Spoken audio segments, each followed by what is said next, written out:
Romans 11:26 says all of Israel will be saved. What does that verse mean? Well, all Israel will be saved. That's in the future. There will be the salvation of the nation Israel. Paul basically in Romans 11 is saying that the gifts and callings of God are not repented of. God doesn't change his mind.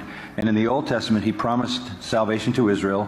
In the New Covenant, Jeremiah 31, Ezekiel 36. So God made a promise in the future to fulfill the Davidic covenant, fulfill the Abrahamic promise with the nation Israel. Even after they killed the Messiah, you remember in the early part of the book of Acts, Peter gets up and identifies what they had just done, but says, you are still the people of God. God has a plan for the future salvation of Israel because his gifts and callings are not subject to repentance. That doesn't mean that all Jews through all of human history will be saved. It means that there will be a time in the future when the nation Israel believes and is saved. And that is described in detail in the book of Zechariah, when they look on the one they've pierced, mourn for him as an only son, and a fountain of forgiveness and blessing is open to Israel. And then it follows into the kingdom.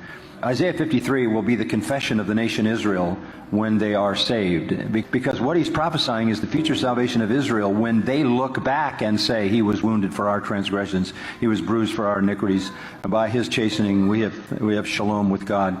So that whole 53rd chapter is a confession of Israel which they will come to by the Spirit of God when they look on the one they've pierced, mourn for him as an only son, and understand what his life and death meant for them.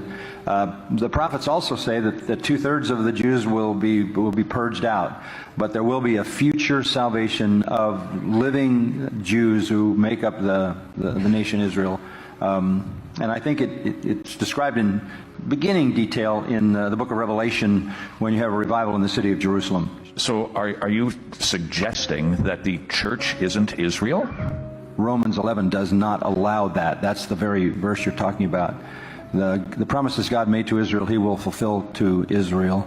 So to make the church the recipient of promises given to Israel splits the Old Testament.